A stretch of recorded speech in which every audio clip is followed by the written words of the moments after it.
remember, as we speak now, the 8th Assembly is still going on, and sometime in June, the 9th Assembly is going to be constituted. And of course, we have major principal positions. You have the Senate President, and of course, you have the Deputy Senate President for the Senate, and while you have the Speaker of the House of Representatives, and also you have the Deputy Speaker for the House of Representatives.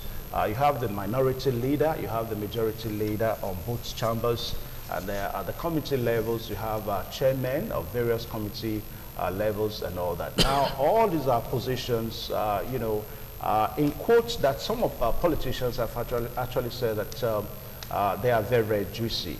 And when we talk about political positions in Nigeria, you will recall that the position of the Senate President is one of the sister, you know, most classical positions. You talk about the presidency, the president, the vice president, and of course the Senate, the president of the Senate. You talk about the Chief Justice, and you also talk about the Secretary to the Federation. All these are key positions, key political positions in our country, in Nigeria here. So no wonder that you find that once you have a National Assembly, then you can see people trying to jostle for some of these positions. But I need to let you know that there are some you know, facts that we must know about this night assembly that we are looking at. And of course, some of the facts that we have about 64 7 senators and 151 members of the House of Representatives that will not be returning to the National Assembly in June, when the 9th National Assembly will be inaugurated. According to results of the elections released by INEC, only about 45 senators and about 209 members of the House of Representatives will be returning. And of course, we're also told that meanwhile, 15 of the newly elected senators are former state governors, while 42 of the 64 non-returning senators could not get their party's tickets in October's last year's nomination. And also to the remaining 22 lost at the National Assembly elections. And also recall that in 2015, about 79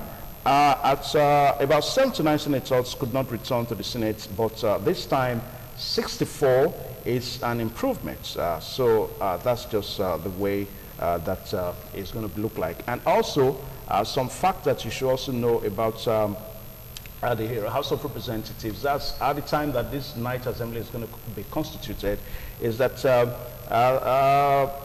we're going to be having about 222 APC members at the Federal House of Representatives, while 164 will be coming for the first time. That is, they are going to be first-timers at the House of Representatives. And also to we are also told that the Senate President that we still have now, Bukola Saraki, will not be returning as, will not be returning for the night National Assembly, simply because he lost to Ibrahim Yahaya Oloride of the APC, and he has been in the Senate since 2011. That's Bukola Saraki has been in the Senate since 2011. And also to former Senate Minority Leader Godwin Akpabio, also lost to his rival Christopher Ekpenyong of the PDP, while former Benue State Governor George Akume, who has been at the Senate since 2007, lost to a serving member of the House of Representatives, Emmanuel Yusa Okojev. Senate Minority Leader Biodu Olujumi lost to former PDP Publicity Secretary Dayo Adeyeye of the APC. These are some of the facts that you need to know as we go ahead to constitute, as the nation, so to say, Nigeria, go ahead to look at the night assembly. Now, I've been able to put, a very viral panel this morning to make sure that we look at some of the issues that might just be in the, front burner as the senators and members of the House of Representatives, go ahead to elect their leaders when the night assembly fully come into force. And of course, we're also privileged to have Honorable Vincent Ogbede. He was the deputy governorship candidate for the TPA for the last governorship election in Edo State. So welcome to this program this morning on ITV. Good morning. Morning, viewers. Yeah, we also have Mr. Paul Okumbowa. He's a public affairs analyst and also one of the coordinators of Test House Tutorials, Gorilla Brains. So you welcome to this program this morning on ITV. Thank you, Vince. Yeah, Frank Ehiosu is also joining us today on the program. He's a political analyst. Mr. Frank, you're welcome to the program this morning on ITV. Quite a pleasure. Yeah, gentlemen, you're welcome one more time. Now, I'm going to start with Mr. Frank here. So now, what is your assessment? You know, let's look at the election into the chambers, the upper chamber and the lower chamber now of National Assembly. What is your assessment into the elections of these various houses? I think it's a routine. That's my first point of emphasis. Yeah. To the extent that once a leadership emerges in the National Assembly, either in the Senate or in the House of Rep, they normally elect folks who will lead them. In the Senate, they actually have 10 principal officers. Same thing applies to the House of Rep. You have the Senate President and his deputy. You have the majority leader and the deputy majority leader. You have the chief whip, the deputy chief whip. You have the minority leader, the deputy minority leader. You have the deputy chief whip. On and on. That's each one with his deputy. That also makes it 10. Yeah. It's competitive. Every election is supposed to be competitive, where people bring forth their capacity, their vision, how they want to lead their colleagues. Because in this case, they are one among equals. It's just that everybody cannot lead everybody at the same time. Somebody must steer the ship as far as you have a group of people elected on several platforms in the same assembly. Going by convention, which I think is universal, the majority party in any of the chambers, any chamber of the National Assembly, is supposed to produce the leadership of the House. That is basic. And that is why in the framework of the offices that are available, it's really structured to accommodate that possibility, where you have the majority leader. Those who unfortunately did not come up as majority, there's provision for them by the structure for minority leader, deputy minority leader, minority whip, deputy minority whip. So it's routine, and it's, like I said earlier, universal, the world over, except for where magic happens sometimes, like it happened in 2015, which there are rare cases of such in most democracies, very rare in the history of most democracies. But in this case, APC has majority. Okay. You detailed the number just now, the number of senators and the number of representatives in the House of Rep. By that overwhelming majority, ordinarily there's no reason why APC should not emerge across board as far as leadership is concerned. And that is basic. In my thinking, I'm sure what happened in 2015 will not repeat itself. Okay. Because in 2015, Lawal fortunately is a prominent candidate, not just prominent candidate, but the endorsed candidate by the leadership of APC and the president. So he would have learned from the events that took place in 2015, where they assumed that all was well. A meeting was called for in the, by the president to address them, and Saraki, driven by his ambition, and of course, law is about making the most of the opportunity available to you, as far as you don't breach it. So he maneuvered within that ambit, and he was able to become the Senate president with alliance with the opposition, where we now have a case that an opposition party emerged as a deputy Senate president. Okay. Now, viewers out there, in case if you're watching, there's a, I think the PD needs to go back to some of the faces we saw earlier, the faces of some of the senators that we're going to be seeing. This is the picture of the National Assembly. The PD, please, let's see the faces of some of the, these are some of the faces we're going to be seeing at the Senate. You can see the face of Uzo Kalu Oji there from Abia State, and also we can also see one or two persons there. Yes, these are some of the faces we're going to be seeing. Dino Milai is also there from Kogi State. These are some of the faces we're going to be seeing and Ekwere Mandu is also there. You know, these are some of the faces we're going to be seeing at the night assembly as we make preparation. Now, let's go back to that list, the list of the House of Representatives, those elected. We saw it a while ago. The PD, please, can we see the list of members of the House of Representatives? Okay, this is the list where we have some members, the members of the House of Representatives elected into various constituency seats, the federal house from various states. And of course, we also have the list of Edo State there. You know, the list is quite very lengthy, about almost about 300 and something members. You know. Now, let me come to Okumbo, and I also want to lend your voice to your general assessment of the election of the members into the chambers. Well, for the first speaker has said just about what the Nigerian people expect or what is conventional. The party who has a majority on the floor of the House should produce president of the Senate and the deputy president and perhaps other key offices, as it were, leaving the office of the minority to the other parties that are contending in terms of numbers. I would want to say that the events that played out in the emergence of Senate presidency in the 8th Assembly was the strictest definition of political smartness and political advancement. It's good for our democracy. That way we will not have a rubber stamp assembly. My prayer is that the 9th Assembly consolidates on the gains and the achievements of the 8th Assembly. As to how leadership of the 9th Assembly is going to emerge, we think it's simple. In this case, it should be simple because the ruling party has learned from the incidents of the 8th Assembly leadership. And well, they might tell me that they had a steep opposition from the leadership of the 8th Assembly, but I really don't see it like that. I saw it as the beauty of democracy where you have to agree to disagree, as it were, and the one who has the superior argument wins the day. But in this case, I think it's going to be as flawless and as easy as the word easy could be.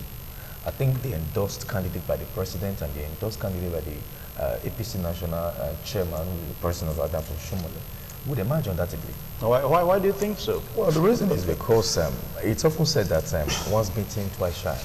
I'm sure that being that they have the majority in the House, if you look at how Bukola Saraki emerged in the 8th Assembly, you saw that it was a meeting that was called at the instance of the president in the villa that was attended by a reasonable number of the ruling parties, so to speak, that paved way for Saraki's emergence, where the presence of the clerk of the House and other key members of the House in whose authority an election could be done with a simple majority, Bukola Saraki emerged. Having learned from that experience, I don't think they will leave any stone to how the leadership of the 9th Assembly should emerge. I'm sure they would like their person to be there. But you and I know that the politics in the National Assembly, it's probably something that has to be based on interest. It's not something that, do you think it's something that somebody can just dictate from outside National Assembly, that it has to be like this? Remember, these guys they also have their interest to protect. This is the future of Nigerian democracy. I hope it advances in the course of time. Ordinarily, the legislative arm of government should be left alone to determine their leadership. Okay. As an independent arm of government, they should elect their leaders from within. But we're already seeing a prognosing from the executive arm of government, where being that the body language, of course, the express language of the president is Olawa, where do you think the other members will key in? And don't forget, the elections of the leadership of the 9th Assembly will be keenly monitored by the ruling party to make sure that their wish comes to bear. You get it? Because the one thing that scares the leaders in Nigeria is arguments that are sound, arguments that you have no choice but to bow to. We don't like any form of opposition. That is why our democracy is in the hands of the 9th Assembly. If the 9th Assembly wants to take the Nigerian democracy from where the 8th Assembly took it to, and if you ask me, the 8th Assembly did marvelously well. If you look at the achievement of the 8th Assembly, it's with all those controversies between the National Assembly and the presidency. It's funny that people who head on to sentiments of being members or sympathizers of the ruling party didn't quite see the good that the 8th Assembly portended to our democracy. For the fact that the executive arm could not just wake up and do anything. For the fact of those people there who would want to objectively, if you like, or who would want to, for sheer sentimental reasons, want to balance things. Yeah, but many a time we saw the executive having their way. I mean, there were bills that the National Assembly passed, only it got to the presidency, those bills were vetoed. Well, in the end, Mr. Evans, the 1999 Constitution itself is due for a revisit, because a situation where the president has a veto power to pass the bill into law, not to assent, and in which case the bill can be frustrated. There are exceptions created in the Constitution, which is that a two-third majority of the joint section of both houses can come together after a certain number of days to pass that. That becomes now another issue of politicking, because the legislative arm is not independent. What the 8th Assembly was fighting for, which I respect in its totality, was the independence of the legislative arm. Don't forget that in the build-up to the leadership of the 8th Assembly, the executive arm under the ruling party was also interested in who becomes the House of Reps, the Speaker. They have Femi Gbajamia as their option, and in the House of, in the Senate, Bukola Saraki wasn't their option. But these folks thought, like, if the executive arm handpicks, they can detect the future of the legislative arm. They can detect, by extension, the future of Nigerians, and there will be no balance in issue. When it comes to issues, it will be skewed to one direction, and they stood their ground and took over the mantle of leadership. Nigerians should celebrate that kind of development. Okay, now let me come to Honorable Vincent Ubede. Now, the 8th Assembly, some say that the 8th Assembly was rather kind of troublesome for the presidency. What exactly do you think were the issues? Well, let me pick it up from where my colleagues stopped. The issue of before I answer your question, the issue of majority will take it all, things like that. I believe our constitution clearly states that the legislature have their liberty to select their leader, whom their leader is. I don't think there's any constitutional backing that says the majority must have the leadership of the House. So if that is that, a situation whereby the ruling party, the ruling parliament, the ruling party want to pick some of their members to run the affairs, to oversee the affairs, to pilot the affairs of the legislator, whether the upper chamber or either the green chamber or the red chamber, as they are being referred to. To me, I'm not really too okay with it. Why young people like us is going into politics is just that I want to make sure that those things are not really going on well in a Nigerian political scene. I want to see how we can make changes to them. If, for instance, you are being elected as a Senate, you are being referred to as a senator of the Federal Republic. You are no more a senator of APC or PDP or YPP or PP or whatever. In terms of during the election, it's not only your party member that votes you in. There are other persons that want to vote. So person will vote against their own party member, somebody who is a contestant of their party. So if every other person come around to vote you in as a senator, you become the senator of the Republic of Nigeria. So when you get to that chamber, forget about APC, forget about your party affiliation. What you should be thinking of, how do we advance? How do we take this country forward? How do we bring it progress? If you look at the streets of Nigeria today, you see the quality of people you've seen outside. It amazes you. So as a senator, forget about your party, forget about your... Because it's a situation whereby executive arm just wake up overnight, go hold their party caucus meeting, and pick one or two persons to come around the affairs of the Senate or House of Rep. At the end of the day, you see the president wake up one day and say he wants A or B, they will approve it. Like if you ask me, I'll tell you the best senator I've ever seen since 1999 is this 8th Assembly. Because this is the first time a party, the first time a senator will say, no, Mr. President, this is what we want and this is what we don't want. The only way we've seen senators checkmating the affairs of the executive is this very last 8th Assembly. Before now, it's just just voice. They go to the rubber stamp assembly. They go to their party caucus meeting and decide, oh, tomorrow this is what we want. The senator go to the chambers and endorse it. Oh, the president wants this. Yeah, you have it. The other time, senator, the first budget Buhari sent to the Senate in this in his first year, they came up with budget padding actions. They tried to intimidate. But what are the functions of senators? They review this budget. They either review upwards or downward. But because they want to intimidate these people, they are not their choice. They're not people they can just use. They can wake up one day and say, okay, do this and this for me. They came up with different story. You see padding. You see the issue of Rogidi attack and whatever. Try to intimidate the senators. So I want to urge the present-day senators to still follow the same trend. If go there, forget about your party affiliation. Yeah, but as far as you are a senator of the Republic of Nigeria, if somebody, I think if I'm Babi, is from YPP or thereabout, Yes. If he's the only person there, and you believe that this person can pilot the affairs of the Senate very well, you make it the Senate president. Like, let's say, for instance, there's someone that, a senator that forced the INEC to announce him as the winner, like in case of Imo State. If he eventually gets his way into the Senate, you say because he belongs to the ruling party, not to make some question. Okay, now back to the question. Now, we saw a kind of a very frosty relationship between the National Assembly, this 8th National Assembly, and the executive. That's the beauty of democracy. Yeah, so what do you think were the issues? Yeah, the issue is just what I've analyzed. The issue is that the issue was that because the presidency was not actually having their ways, if we're not having their ways, we begin to have problems with these persons, because what they tend doing was to bring in their person like Femi, Benjamin, and others to pilot the affairs of the National Assembly, and the Senate said no, we are autonomous.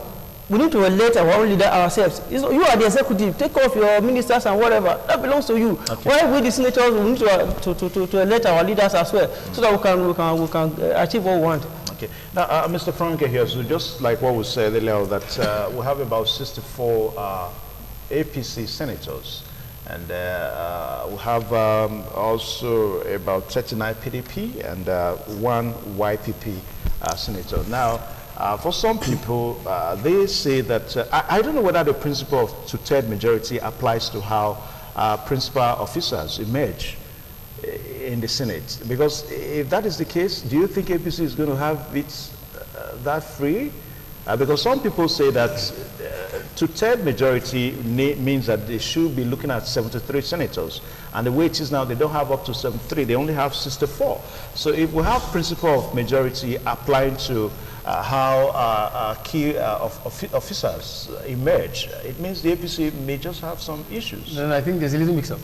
Majority in this contest has nothing to do with two-thirds. Okay. Either way, factors. Saraki would not have gotten it in 2015. Yeah. It's simple majority based on the quorum that is formed at that point in time for that purpose. Okay. So, I think we should situate the narrative.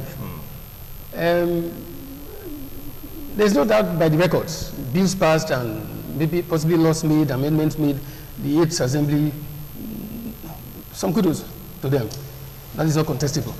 But even previous Senate had issues with the presidency.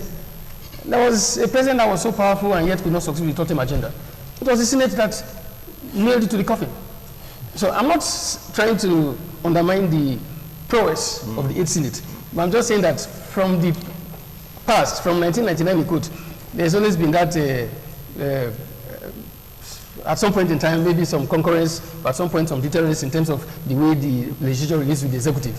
And so, my colleague to the right, I fancy what they said, but they was giving so much kudos to the 8th Assembly. And I said, no, it's not just about the 8th Assembly. Yes, they had differences, which possibly prompted the performance in court of the 8th Assembly. I like that. It's good for democracy. I think we should do something in democratic practice. Okay. The three arms of government are equal. There's something that is unfortunate about our practice of democracy. That even those who practice it seem to undermine some fundamentals that are the foundation of the system that we have. The fact that the president is the head of government does not preclude the equality of the three arms of government. So when you say the senators should be free, should be this, that's an insult to the senators. There is equality between the arms of government, the judiciary, the executive, the legislature. When Montesquieu, sometime in the 18th century, mid-18th century, propounded the theory of separation of powers, though there were a scintilla of rules before he put them together and improved on them, but credit is given to him for the doctrine of separation of powers. It was to the extent that there should be checks and balance. Because if power is concentrated in one sphere, abuse may become inevitable, because you can't always tell the person that occupy or would use that power. That is why there should be separation. This one plays this role, the other one plays the other role. But these three arms of government, I'm saying with all sense of confidence, which is the rule, they are equal. They differ in function. The president is the chief executive, because that is the executive arm of government. But that does not remove from the equality that the executive arm enjoys with the legislature and the judiciary in their spheres of influence.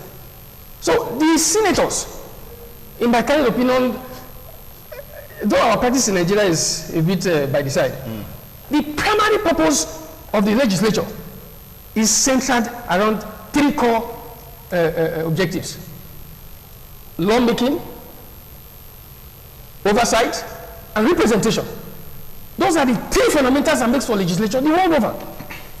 But in Nigeria, those things are not really given their pride of place. Most contemporary political scholars have adopted that resolve that the first arm of government in a democracy is the legislature. Because if democracy is about representation, the utmost arm, in quote, that reflects this spread of representation, that you see a centrality of our diverse ethnic and communal spread in the National Assembly. That is actually the first arm of government. Okay, now, I was saying that to go somewhere. Yeah. The legislatures are the one that in normal democracy are supposed to even influence the executive. Not the executives being the ones that now call the shots on and on and on. If rule of law is given its pride of place, but nobody is holding legislators captive. That's what I'm saying here, that they say they should allow them, they should be free. No. Captivity, if there's any such stuff, is by choice. Is by that latitude, or as a not taking due responsibility or exercising the powers or mandate you have. Yeah, Mr. Frank, don't you think that even the senators, it looks as if there's a problem somewhere? Because you find the senators going into the legislature with the mind of the popular one now that they call party supremacy.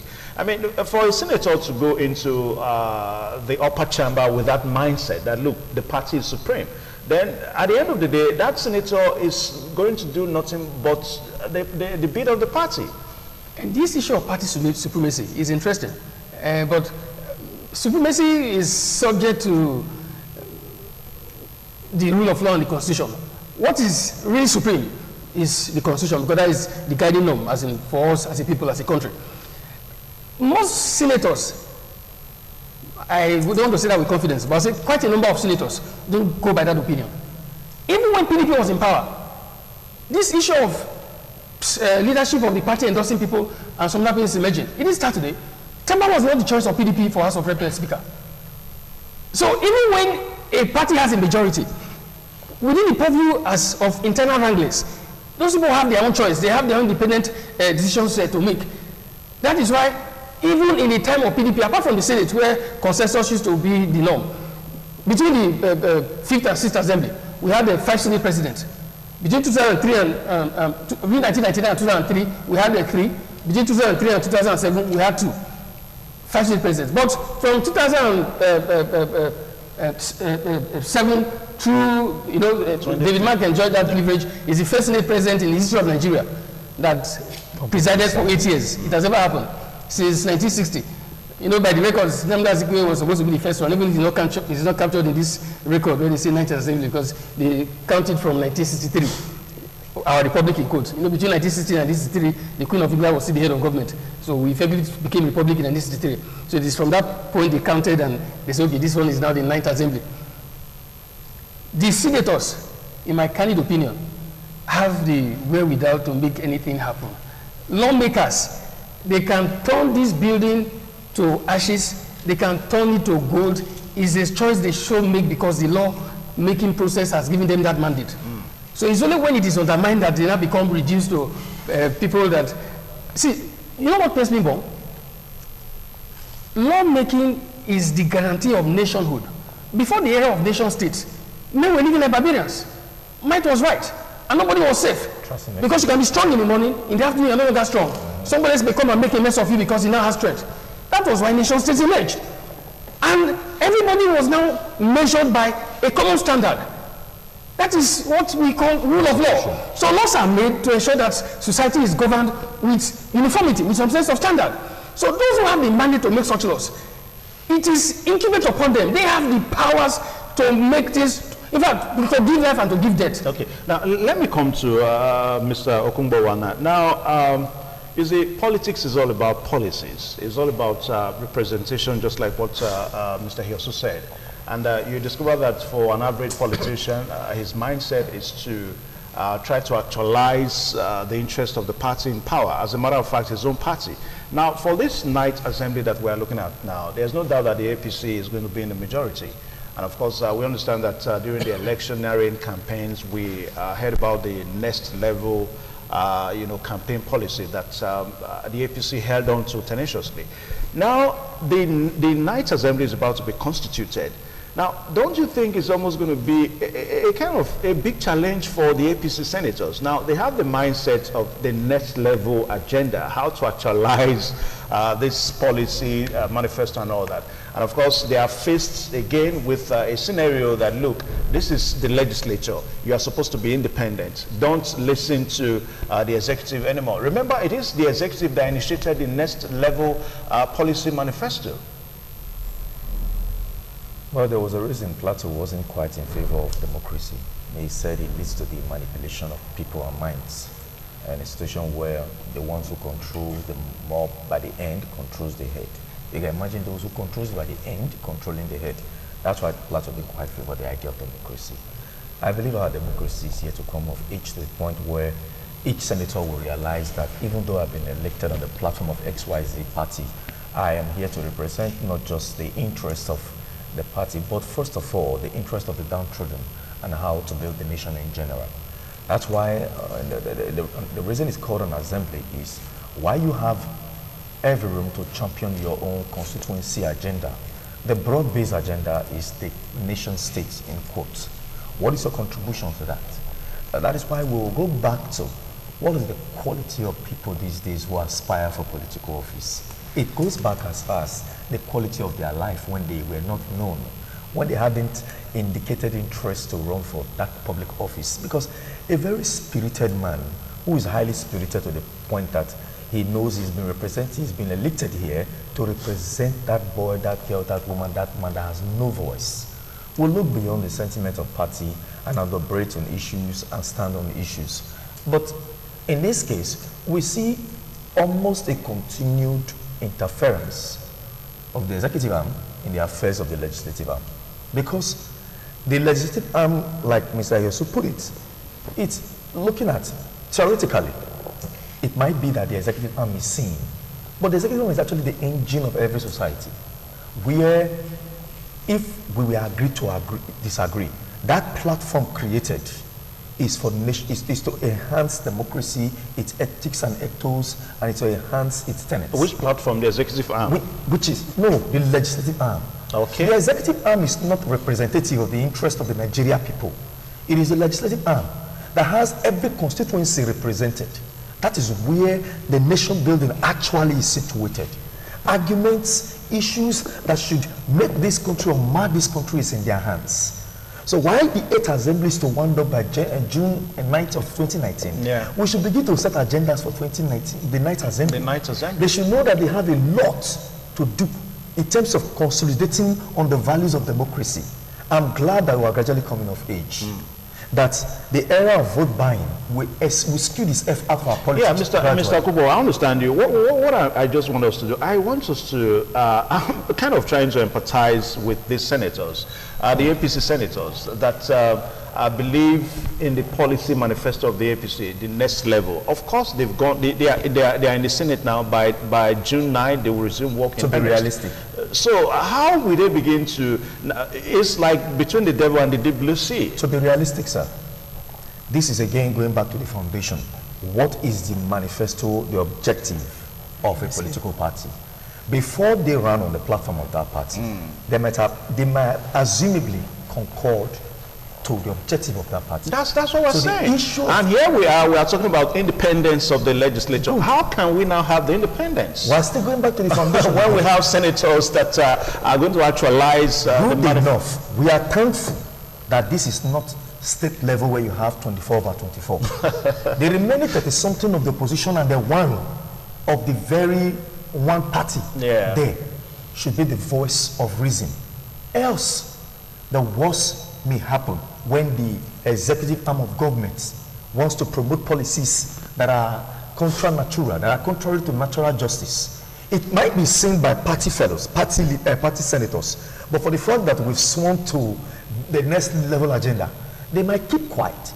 It will take a few to stand up broadly against their own party in quotes. Because if you are going to stand against the next level policy, if you think having got there, that is not the reflection of the will of the people. Remember, or the will of your own party. Yes. Yeah. Remember that one of the tenets of proportional representation is if you are to, no, parliamentary system of government is if you are to stand against your party, you first of all resign to state your issue.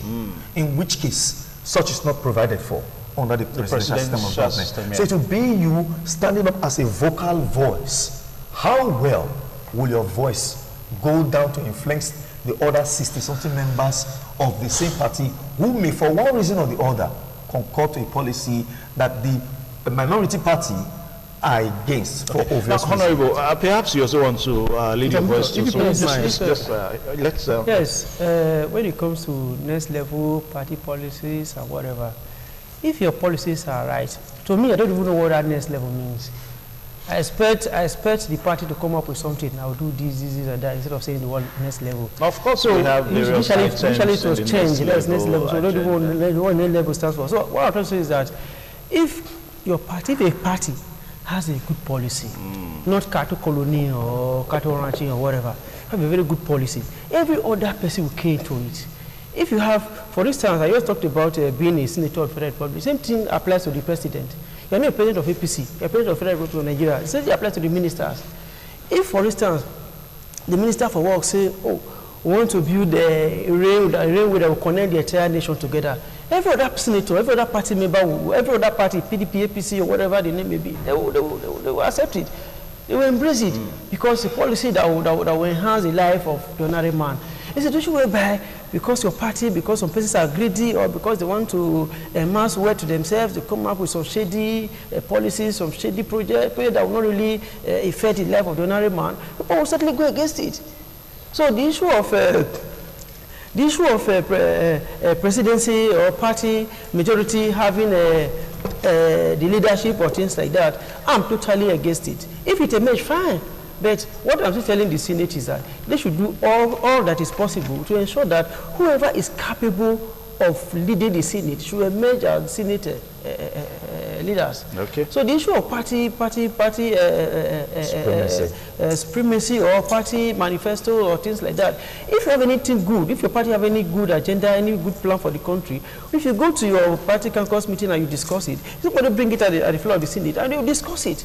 So the issue of president or whoever trying to pick one or two persons to run the affair, at the end of the day, whatever policy they want to bring out, if it is okay with the people or not, they want to force it upon Nigerians because they are in charge of the Senate, they are in charge of the House of Rep. It's not right. Because you can't be doing the same thing the same way and expect a different result. Okay. Nigeria is moving from bad to worse now at a very alarming rate. Okay. Alarming speed. Now, Mr. So we must change, we must do something that will correct those wrongs. Yeah, so I know you are eager to say something, but let us even begin to make postulations. Let's begin to make, just let me ask my question. So that, defined part, because of this discussion. Just make my question so that you can react to it along with it. Now, let us also begin to make postulations on how these leaders are going to emerge. Now, in the 8th Assembly, we saw the president, from the north, and of course the Senate president from the North Central, Nicolas Saraki.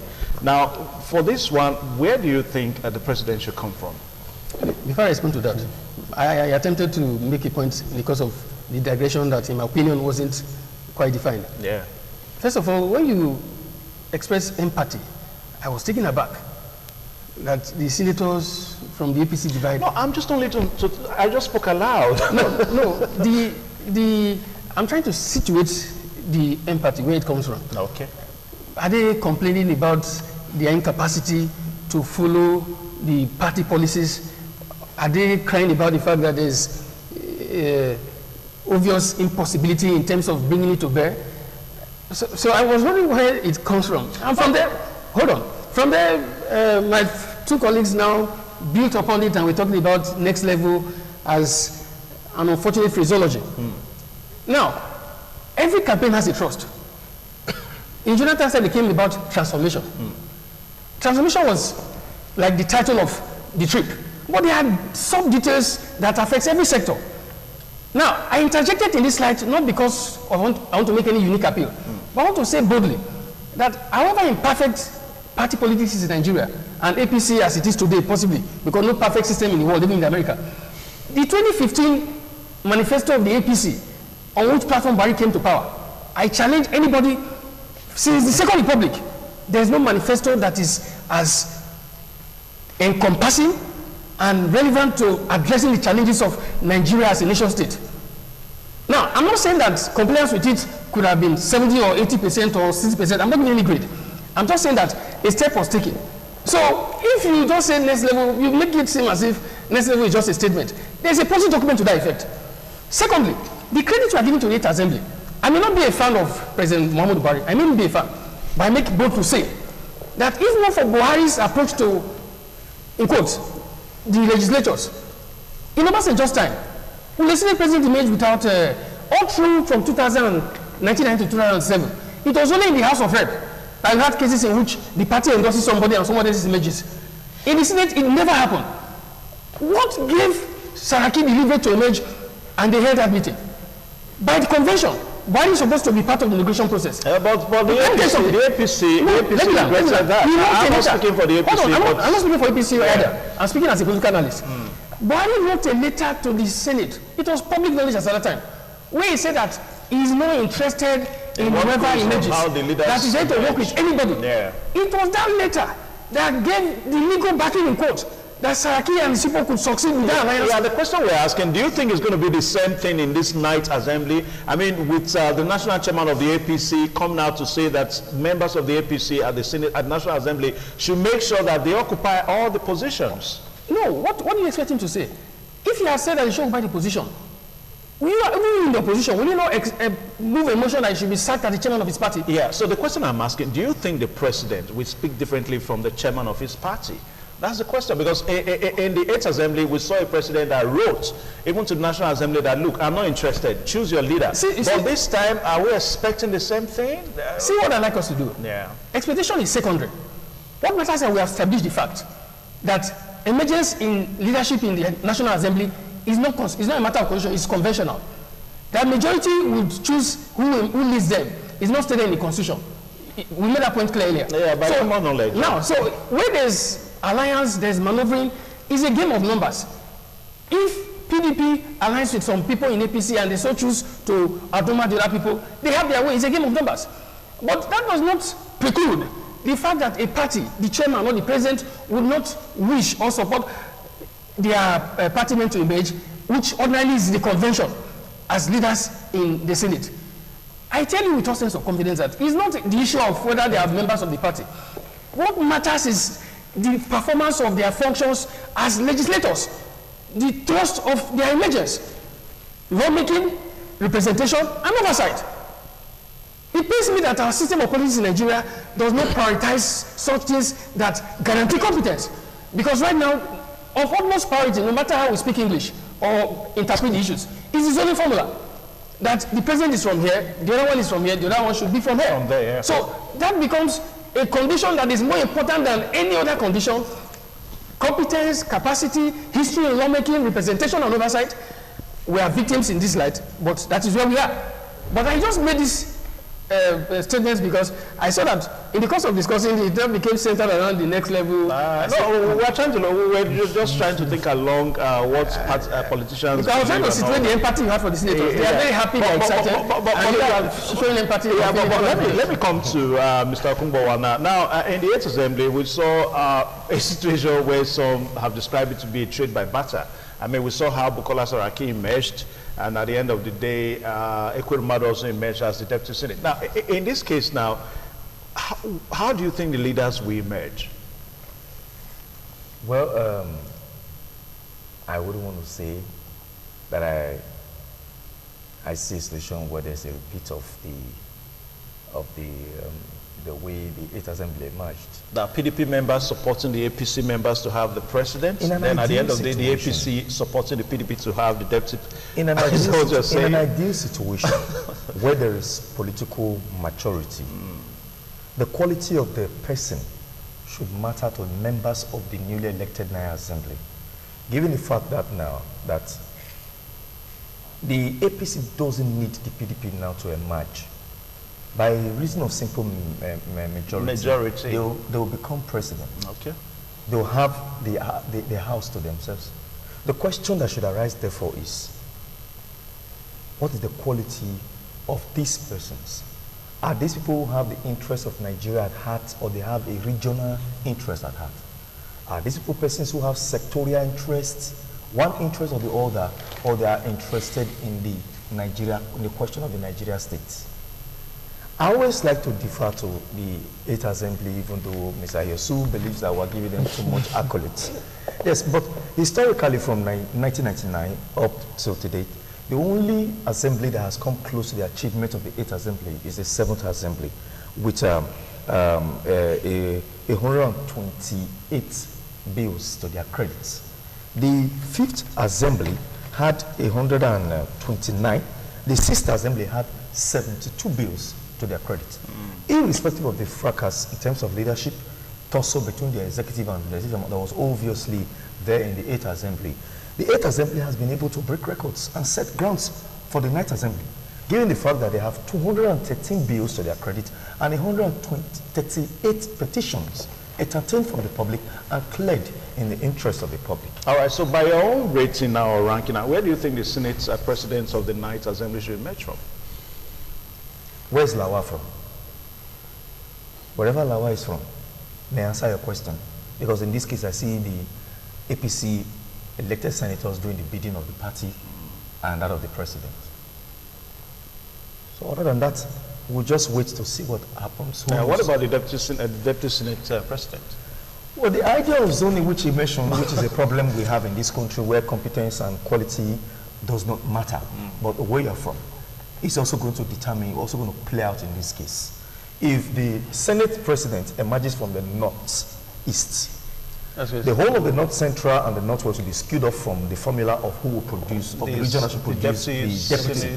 That may be zoned to the southeast or the southwest. So that probably leaves PDP in a better option. PDP has a natural office there, which is minority. Who gave it a natural office?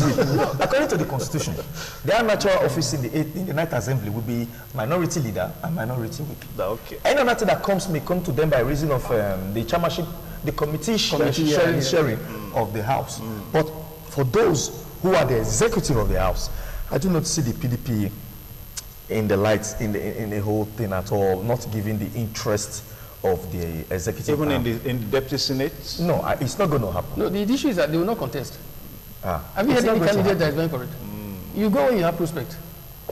Ekwema didn't contest for Deputy Senate President. Saraki met him, there was an alliance formed. Yeah. That was the coding that made it happen. Yes, that was. He wouldn't have stood up to say to go for it because by the prevalent elastic, by convention, it's obviously out of it. It's a universal presidential democracy the world over. It's basic. So the offices reserved for minority, there are those reserved for majority. But where majority or minority plays a smart game within the ambit of the law, like it happened, the Deputy Senate President became somebody from the opposition. So that is for me secondary. Okay. All right, gentlemen, let's look at the second topic at hand now, talking about the second term for PMB, the issue of anti-corruption fights, anti-grafts was something that a lot of people really appraised the president for in the first tenure. Now, the second tenure is about to happen. So let's begin to set agenda for PMB in the second tenure as, he takes on corruption, because he has said that he's going to continue the fight against corruption. As a matter of fact, in one of his statements, he said that, that this administration is going to be harder, on corrupt people. So, yeah, I like the president's intent on fighting corruption. There are diverse views as to performance in terms of the index of performance so far. Fortunately, he's back on the second term. There's nothing to run for anymore. So this is the greatest opportunities to consolidate, to vitalize the fight against corruption. Now, if I were to advise the president, I would affirm that fighting corruption is, as a phraseology, seems ambiguous if we don't check the avenues that compel it to be a norm. I said that to say this. One of the greatest drawbacks, which I think this second term, or I'm sure the president will address, is the fact that there is a culture of unaccountability in this country. We have majority right now in the House. So within the next 5-6 months, I think the president could pass bills or recommend this making up of such bills in the National Assembly to ensure that everybody accounts for whatever he or she has. In Nigeria today, the major reason why people can be corrupt is because nobody accounts for what he has. Why would we have Yahoo Plus in Nigeria and there's no Yahoo Plus in America? You sit down in your house, you see somebody beside you, he doesn't have a job. Next 2 months, you just see that he's building a 3-story building without break. He builds a building that is worth 120 million, no income miss. That can only happen in Nigeria. And it doesn't happen because it is meant to happen. It happens because there is allowance for it to happen. You know, like the Bible says, where there is no law, there is no sin. There is so much allowance in our laws in this country that are expected. So that should be blocked. If that same person that is doing Yahoo Plus in Nigeria goes to America, even if he makes $100 million, he can't spend it. Like that. Because if you buy one car, IRS will call you. Where do you get the money from? If you can't explain, you leave the car where you brought it. You get my point. So I think that the fight against corruption is great, but it should be, the news should be tightened on all sides in terms of the validity of the law, especially in the area of people giving accounts of their wealth. Somebody emerges as a governor. Before he became a governor, he was worth 100 million. When he leaves office, he's worth 5 billion. So when that not expires, I'm sure perhaps some have actually credited PNB for all that he did concerning the former National Security Advisor. You know, it's all happened in this first tenure that is still on now. Yeah. And some say that, okay, if the president really needs to go further, he has to overhaul the EFCC. Mr. Kumbawa, what's your take on that? Well, in the previous government, we saw expressly how the EFCC became a tool in the hand of the executive arm, bringing political dissidents and those who were in the opposition to their knees. We've also seen that those who formed such anti-graft agencies like the ICPC and the EFCC, basically in theory meant well, but in practice there were limitations to the operations of these agencies. Okay. Now, I think what we are doing now, we are looking at the second topic for today. The PD should please take notes. We are looking at PNB second term and the anti-graft, war. So please, the PD, so that we can take. Okay. So please go on, Mr. Kumbawa. So, in that light, not until such anti-graft agencies are fully independent, then we are just a bunch of jokers.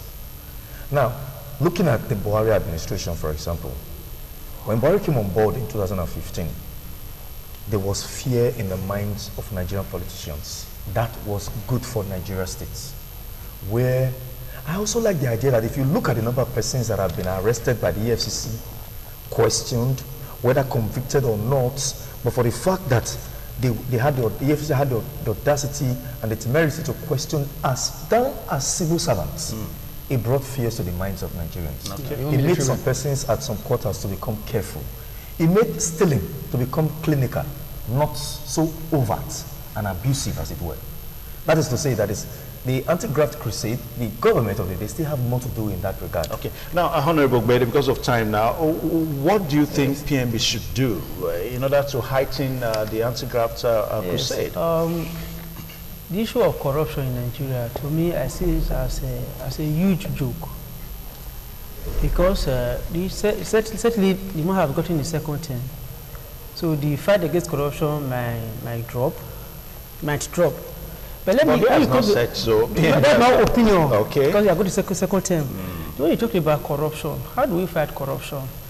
We have people like Goswe Akpabio. We have people like even our other social media here. Convicted by which courts? Not conviction, No, before. Let me come this way. It's not just enough to mention names. Okay, let me mention names. There are some people that have corruption charges against them. Let me put it that allegations. I wanted to just give this chance. What I do here, so and the investigations are still ongoing. Court asks EFCC to investigate our former governor here. Or tomorrow, nothing happened. It's one of the APC, so the national chairman. Let me be straightforward. Then outside that, when it comes to when you talk about corruption, I see it as a very huge joke. This lady, what is her name? Kemi Adeoshu, had issue of certificate for whatever. It was given a window to escape. She did. Maybe it was an opposition party by now. But I thought that she resigned on her own. When you say she was... And even if she resigned on her to escape. She need to face the To law. escape. She has certificate issue. So let me leave. So I'm talking about the issue of corruption. It's just a major joke because those things were done to bring down some opposition members so that they can achieve the issue of second term. All right, thank you, gentlemen. It's because of time. Because of time. Thank you so much. I know you also want to say something. You also want to say something, but we'll have to take this because of time. Because of time. We have to go now. Maybe some of that time, we should have plenty of time to discuss these issues. Because these issues are ongoing. Then for the constitution of the leadership of the Ninth Assembly, I think what we need to do is to try as much as possible to pray for the senators and members of the Federal House of Representatives so that they will make the right choices into these key positions and so that we get Nigeria